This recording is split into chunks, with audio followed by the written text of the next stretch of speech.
And it is about that freaking time. We are going to be jet setting to the realm of bliss and just freaking having a good time, you know, whatever it may bring. But we have, how many minutes? 20 minutes and 25 seconds until, well, I guess 20 seconds until we start the meditation, but just wanted y'all to be here for the setup. But anyways, if you want to meditate with me, check the description below. That will personalize a transcendental meditation mantra for you if you plug it into ChatGPT. The more detailed the responses, the better. So let's freaking go.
What's up, dude? You busy right now? You're good, bro. What's up? Oh, so you mind if you take my name from me? Oh yeah, you're set. Yeah, for fifth period? I appreciate it. Yeah, anytime, bro.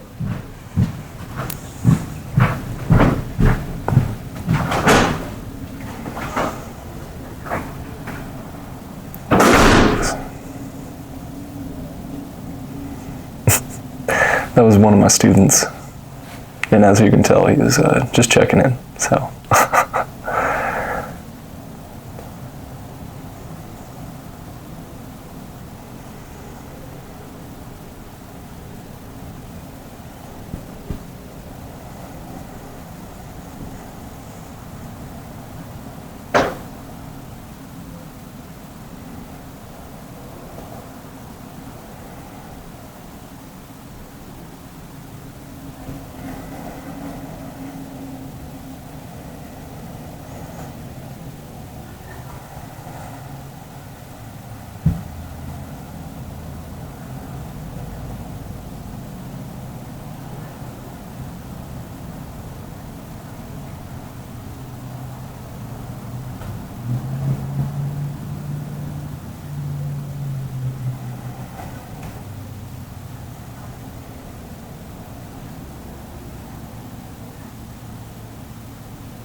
Alright. That is a freaking wrap. And it's funny because this is technically my lunch, and so I lock all the doors except I can't lock one, and that's how the student got in here. So not a very common thing, but it can happen. So we'll see y'all in the car. We got shoulders today, so that's gonna be freaking awesome. All right, yeah, that is freaking going. Real quick.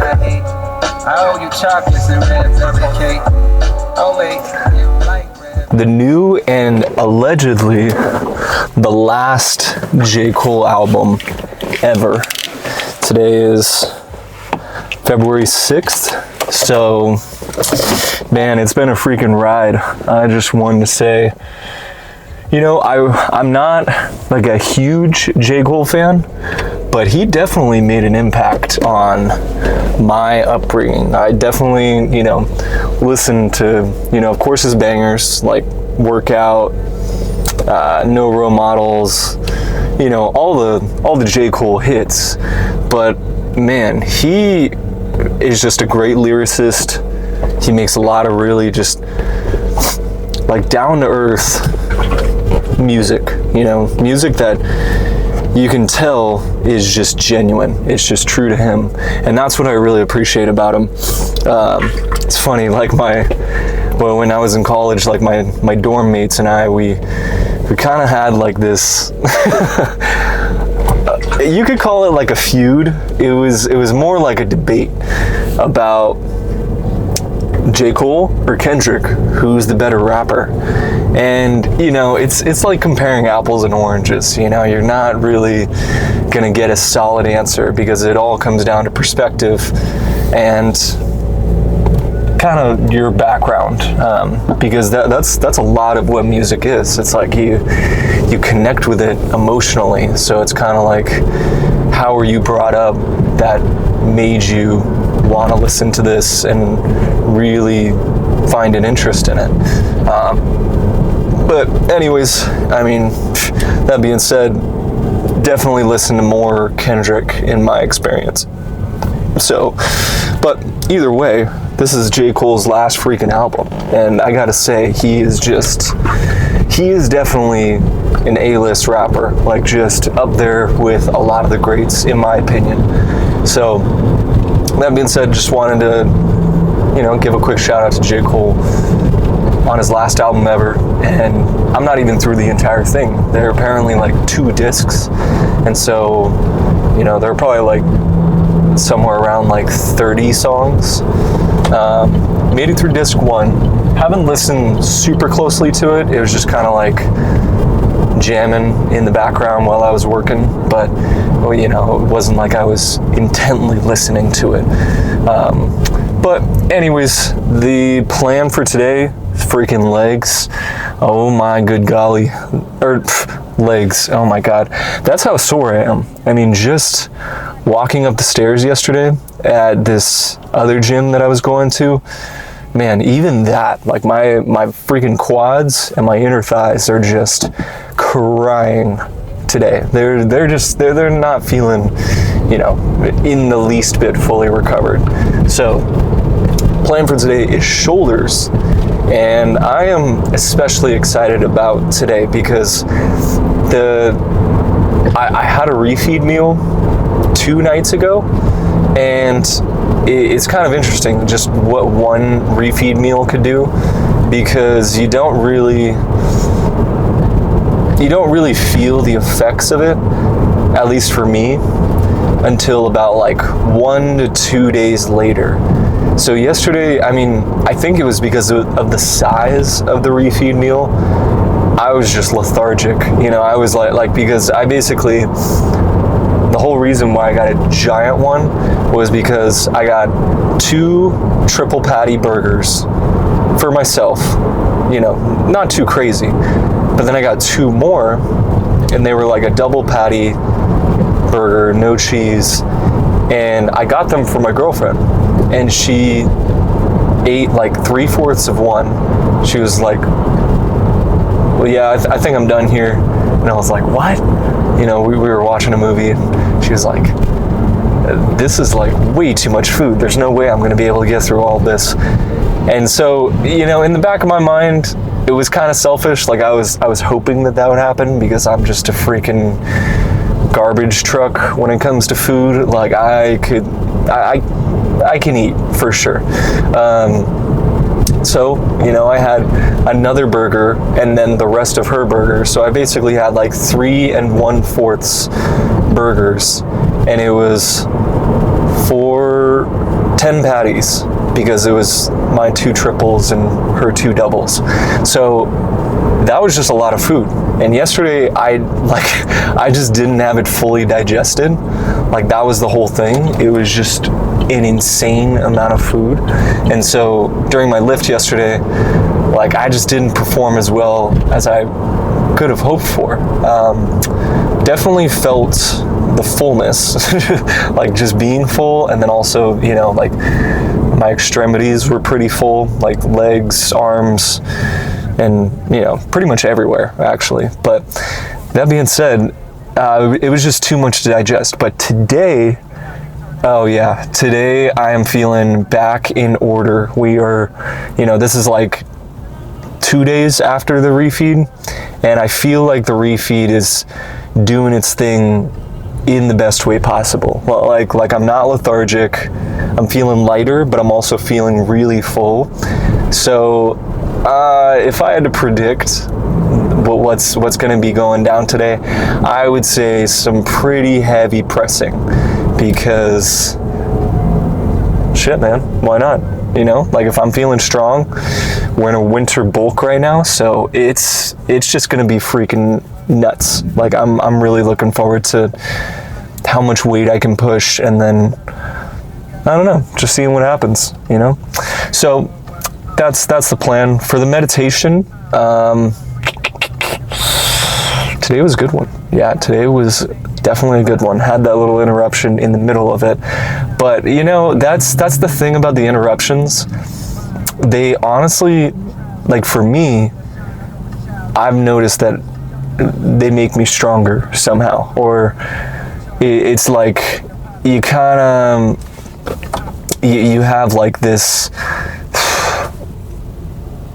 but like if you have something that throws you off course, it opens you up how to get back, like it opens you up to another way to get back on course.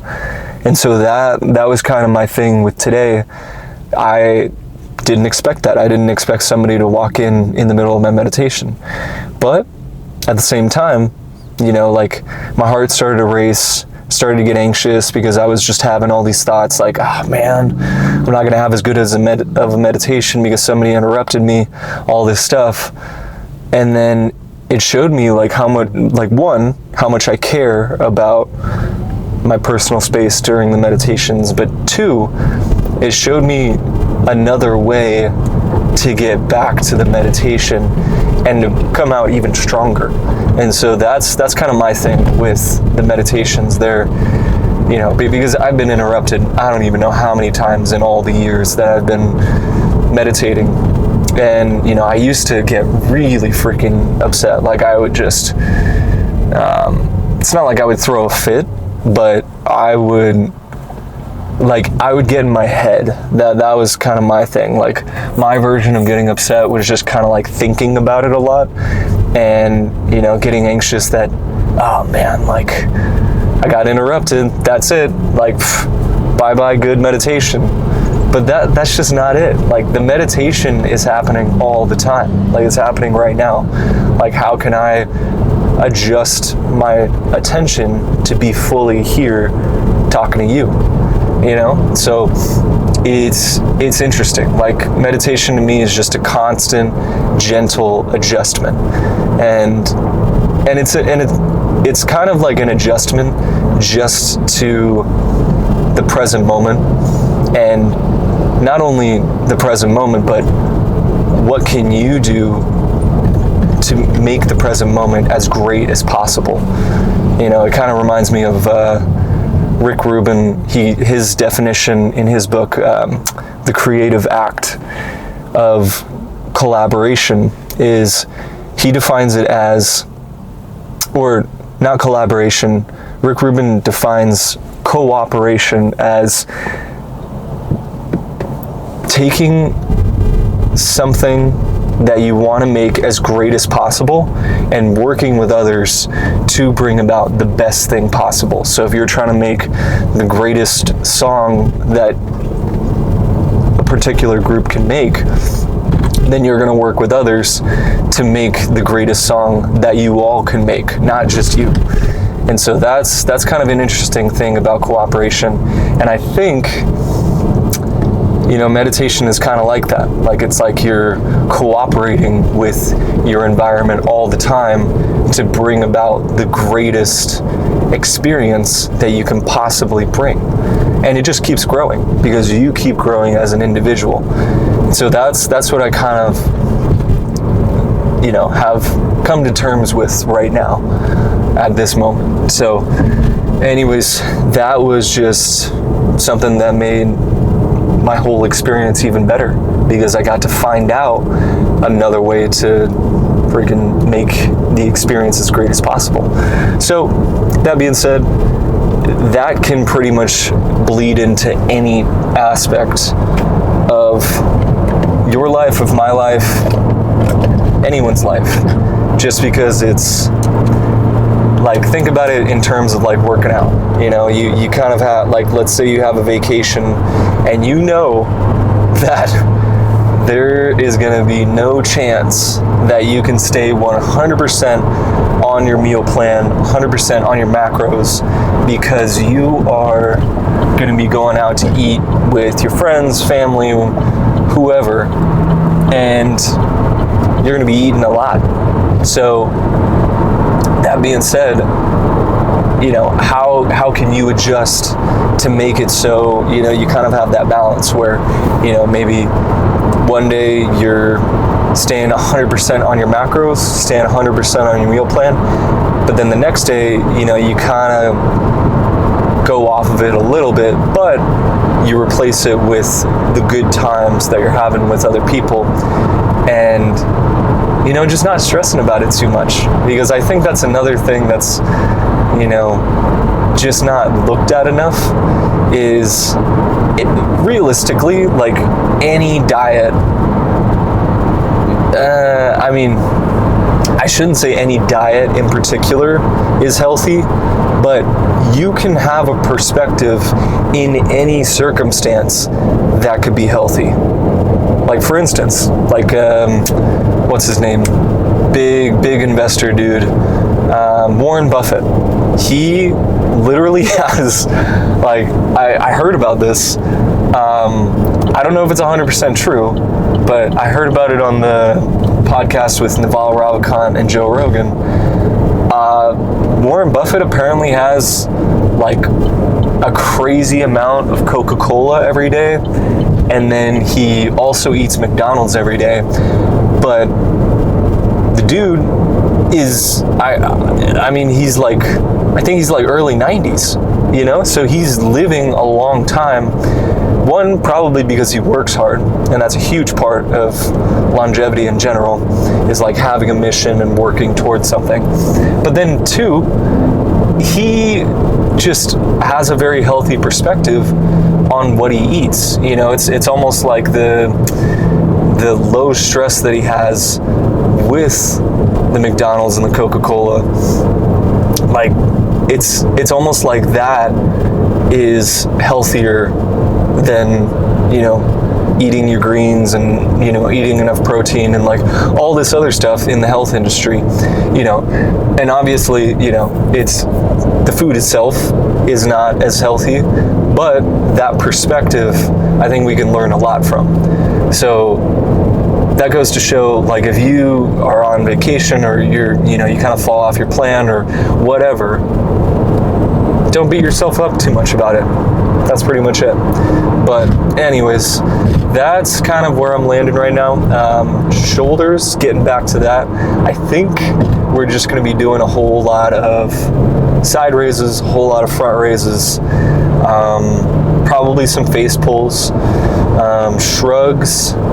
And for me in particular, I like to do rear delt trap work before like pressing work or like front delt activation or anything like that. Like I like to go from back to front when it comes to shoulders. And so if I had to pick, I'd probably start off, I mean, this is if I absolutely had to pick, because every shoulder day is going to be different and I don't want to stick to one thing for the rest of my life. But if I had to pick, I'd probably do face pull followed by a shrug to start every shoulder day, just because it kind of sets you up for a lot of those presses and a lot of like any kind of front delt work or medial delt work like that. Those two movements set you up very well. It's not only like having like a rear delt activation during the movements, but it's also like it's injury prevention. Like you're essentially, you're not going to be so prone to injury. But anyways, that's pretty much freaking it for this pretty long rant. I've probably been talking like 10-15 minutes. So enough talking, let's get to some freaking shoulders, y'all. Let's do this. But it's funny, yeah, so there's a cop right here, and I don't want to touch the camera while the cop's right there. So we're just going to hang out a little bit longer.